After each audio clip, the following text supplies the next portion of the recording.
So hello everybody, welcome to this Facebook Live on CFS and managing energy when you have it. In this Facebook Live, we're going to explore why people push themselves when they have energy and the achiever paradox and how it can keep you from getting what you really want. And I'm going to share some simple strategies to help you pause rather than keep going and help you focus on your long-term goals rather than the short-term goals, which can get in the way. So I've made a number of videos on related topics: beating boom and bust, dealing with a relapse, pacing, which are available on my YouTube channel and or my Facebook group CFS Explored. So check those out if you need tips in those areas. Someone once said to me that ME stands for managing energy. Obviously, people with ME need to manage themselves when they have no energy. They also need to manage themselves when they have energy or when their energy is building. We're going to focus on the latter today. So if we are experiencing an improvement in energy, then usually people do one of three things. They either use more energy than they have, which results in a crash, or they use the same amount of energy that you have, and that can be a little bit risky as it means you are close to the edge of your limit, or you can use less energy than you have, which allows the body to use some energy for continued healing.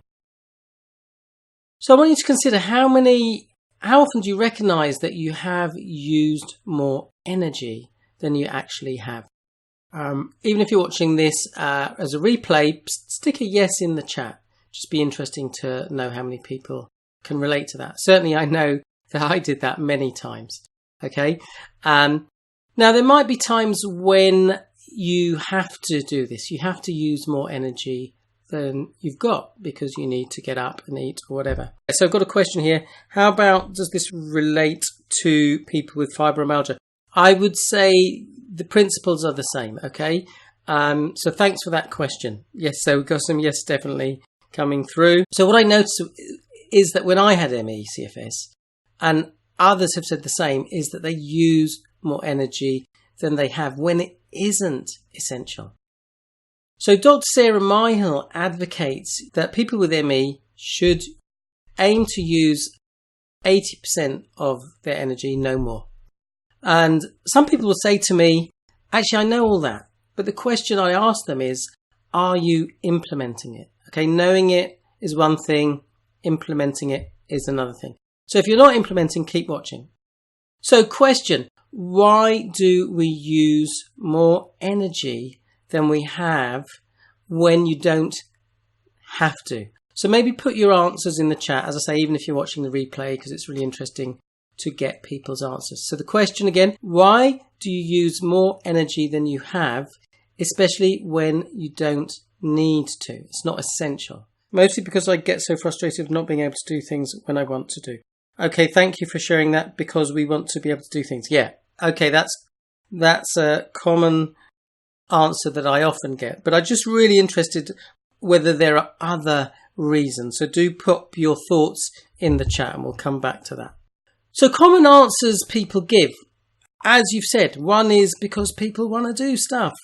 I feel like when I have energy, I have lots to do. Yes. Truth is, you have all those things to do when you don't have energy. And we'll come back to that. So first answer people often give is, it's challenging to gauge what my limits are. Now, we don't always know what the body can tolerate. There have been many times when I've got sick and thought, I didn't see that coming.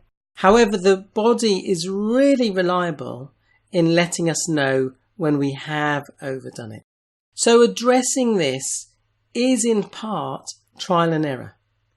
But in my experience, as I got better at recognizing stress and understanding how it was impacting on my body, I got better at judging what my body could cope with.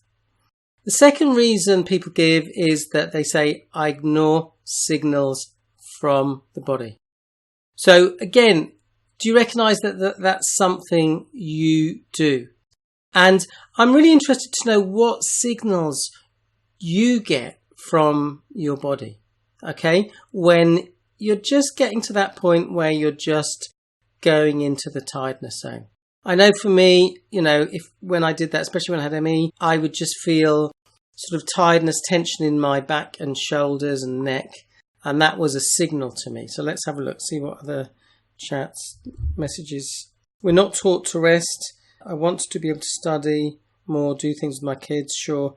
I don't know the signs until I hit the wall. Okay, that can be challenging, all right? So, yeah, people are saying they recognise that pattern. So those of you who do get signals from your body, just pop in the chat what signals you do recognise, which is a sign that you need to pause. I remember one person saying they get dryness in their eyes, so that's quite a subtle signal, okay? Sometimes I would just get this little voice in my head saying, I need to stop now, I need to go now, if I was in the pub or in a bar and I was just feeling like, okay, I'd had enough and it was time to go home. All right, so I'm really interested in that. So third reason, we are driven by our thoughts and emotions. Think about it. People do all sorts of things to alleviate feelings. They drink alcohol, they take drugs, they smoke, they develop addictions. Okay, some people overeat to get comfort from those tricky emotions. But it might be that we're just enjoying being active. We might be enjoying doing stuff and just get a bit carried away. It might be for some people there's the perfectionist pattern running. I have to do it in order to feel good about myself. Or it might be the achiever pattern that kicks in. We want the good feelings of getting something done. And in that moment, that becomes more important than our overall goal of improving our health. So there's a bit of a paradox here, because wanting to achieve can actually get in the way of us achieving. Okay, I'll say that again. Wanting to achieve can actually get in the way of us achieving, because we push ourselves too much and then we crash. And then we can't achieve because we're lying in bed recuperating. And one of the drivers that I think is really worth talking about is the pleasure-pain principle. So when we overdo it, we tend to focus on the short-term pleasure of keeping going. So we keep going, which is an unhelpful pattern, and we ignore the long-term pain of keeping going. And we focus on the short-term pain of stopping and pausing for now, and we ignore the long-term pleasure of stopping and pausing in this moment, i.e. that we will get benefit from doing that. So we actually need to shift the focus to recognizing the long-term pain of keeping going rather than focusing on the short-term pleasure, and ignore the short-term pain of stopping and pausing and focus on the long-term pleasure of stopping and pausing. Does that make sense? Okay, are you getting that? Let's just pause for a moment. So someone's saying one of the things they notice is pain in the back and hips, dizziness, feel like need to lie down, cannot concentrate. Okay, so that's your body communicating very clearly. All right, so I want to share some simple strategies for helping to create some separation between the thought, feeling, impulse.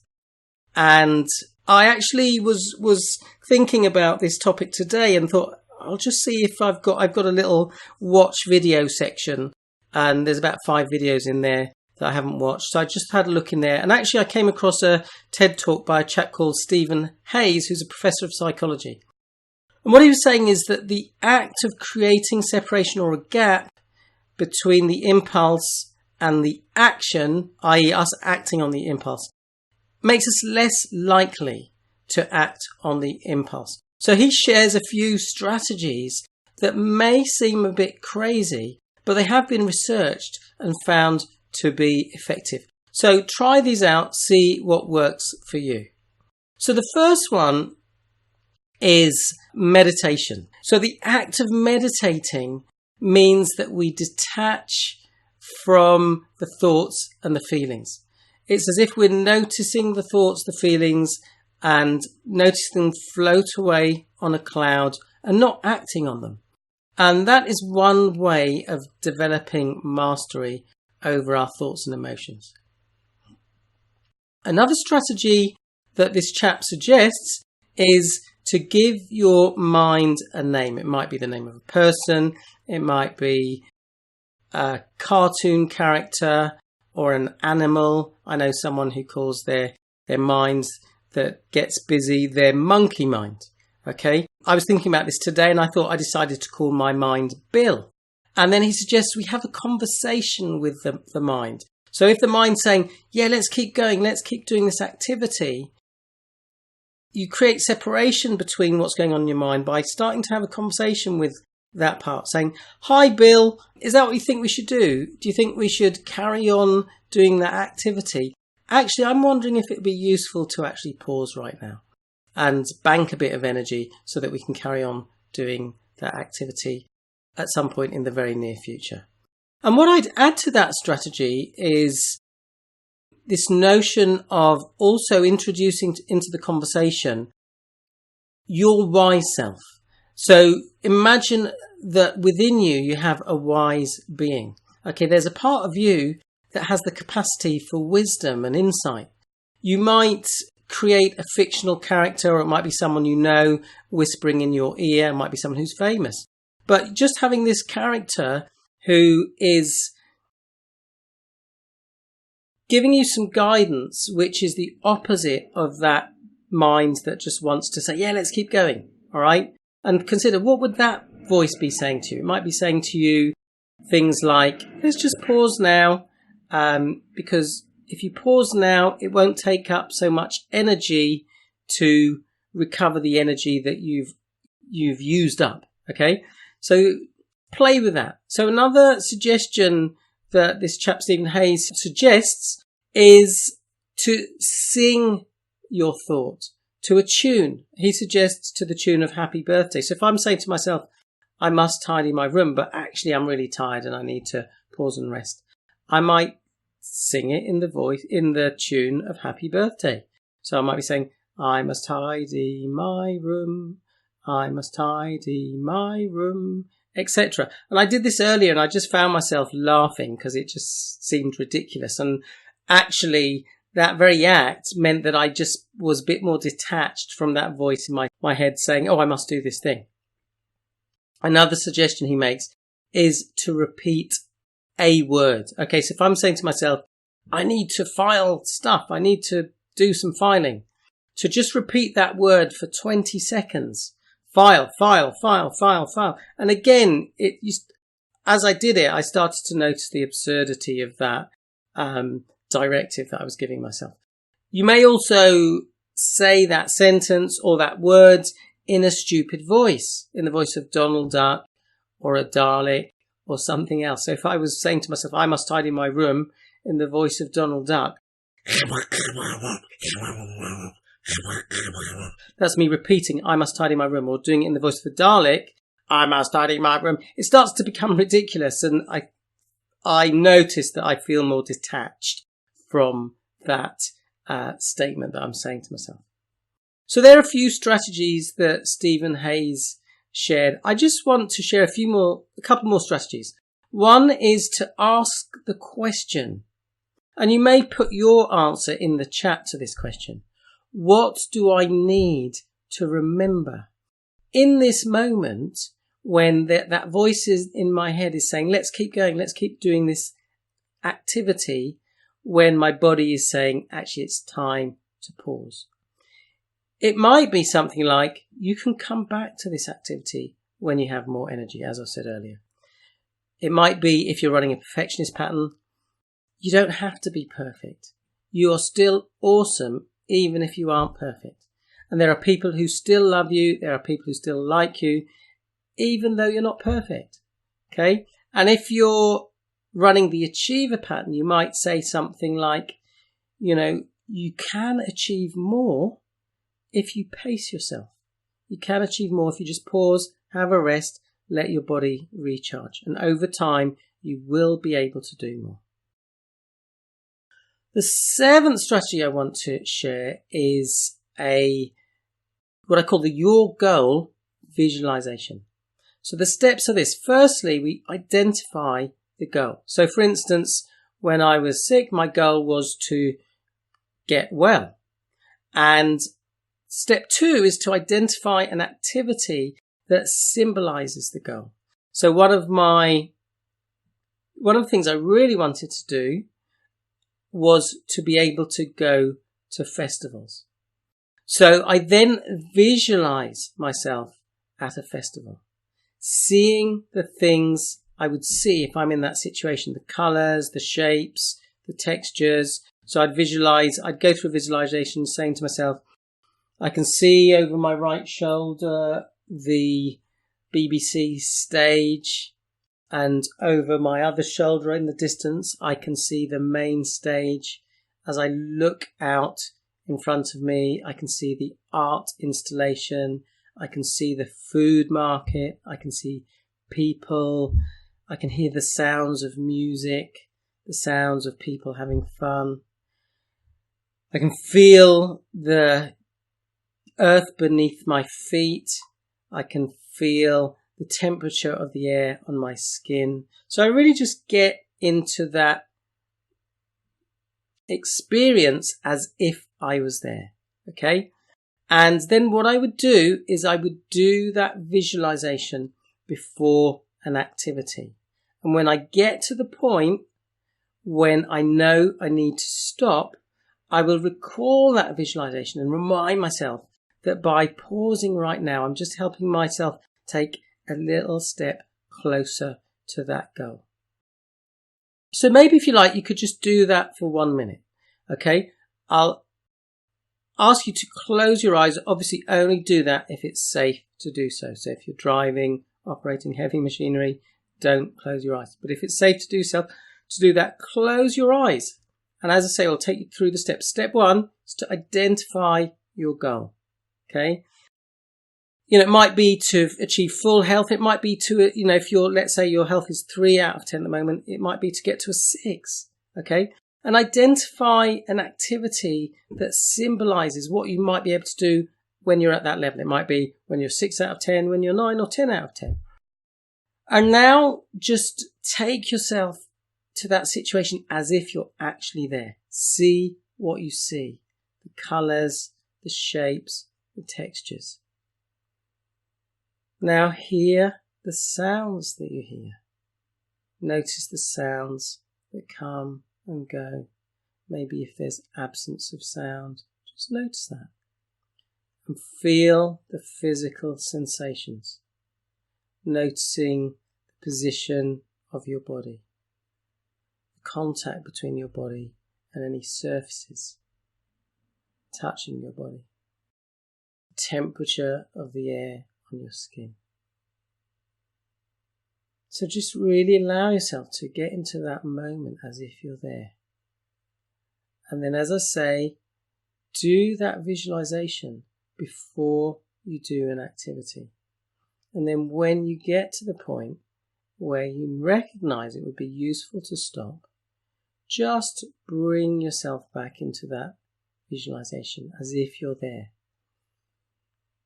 And by doing that, just noticing that you're reminding yourself of your long-term goal. And I'd suggest you maybe practice that visualization for every day for a month. And as I say, do it whenever you're about to do an activity.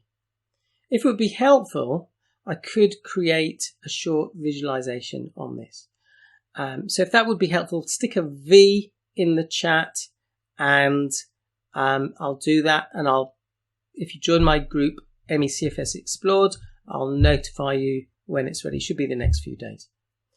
So, to finish off, I offer 3 free sessions, 3 free strategy sessions every week, 1 per person. And in that session, we do 4 things. We'll work together to clarify your current situation. We'll find out what's working, what's not working. Number 2, we'll identify a clear number of reasonable goals.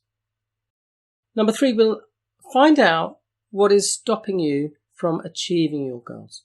I will probably help you identify some things that you haven't thought of.